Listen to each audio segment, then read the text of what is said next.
Kev Weather Overview. How you doing? Well, it's that time of the year where we look to the tropics to see if they are going to be a factor in the weather overall. And so far in the month of August, we have had no hurricanes to speak of. And I think we'll make it through the entire month, being that there's 4 or 5 more days to go, that we will have a hurricane-free August. But overall, I think the models and the overall pattern are signaling that our days of having no hurricanes running around the Atlantic Ocean are pretty much numbered. An active September looks like it's on the way. A lot of the long-range forecasters are indicating that that is going to be, in fact, the case, and some of the models are starting to spring up some tropical activity. So don't let your guard down if you do hear talk that, yeah, we didn't have a August hurricane. That's probably going to be the case, but the pattern overall is changing, and I believe that we are going to have at least 3 named storms in the month of September. And 2 out of those 3 storms are likely to become hurricanes, and that may be an understatement. But we are reaching the climatological peak of hurricane season, so it's not that big of a surprise in a general sense. Now back to our weather right now.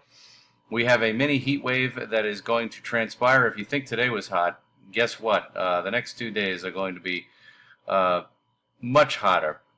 And when you combine the actual air temperature with the humidity values, we're looking at readings that are going to feel on your body as if it's 100 degrees out there during the peak heating of the day.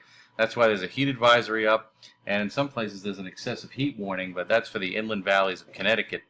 But for the rest of the area, it's a heat advisory, bad enough if you don't like the hot weather, especially if you're very sensitive to those types of conditions, and dress accordingly over the next 2 to 3 days. And I think even Thursday, for the most part, it's going to be a pretty hot one out there.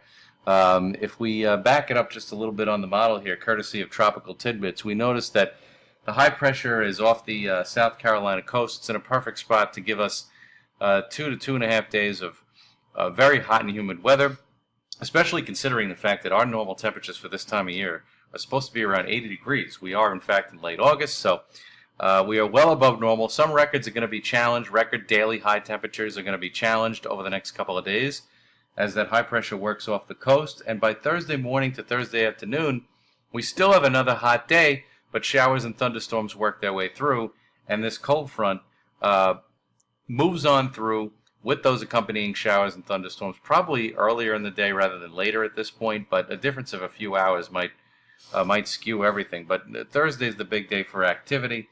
And then as we go into the weekend, our winds turn around to the northeast. And what that'll do is it'll promote temperatures where they should be for this time of year, with highs around 80. And at night, you'll see a lot of cloud cover. I don't think we'll see a lot of rain. Here's your weather underground. This is a little bit misleading. I think that rain chances will be few and far between this weekend. I think the best chance that we have for rain is probably Monday, when another front moves through. But the overall theme that you can get from this is that Friday, Saturday, and Sunday, temperatures where they should be, very warm nights compared to the average, with those clouds sort of persisting, especially at night. I mean, when you get a northeast flow this time of year, you're going to get cloud cover off the relatively cooler Atlantic waters. So not a bad Labor Day weekend once we get through this oppressive heat and humidity over the next 2 to 3 days.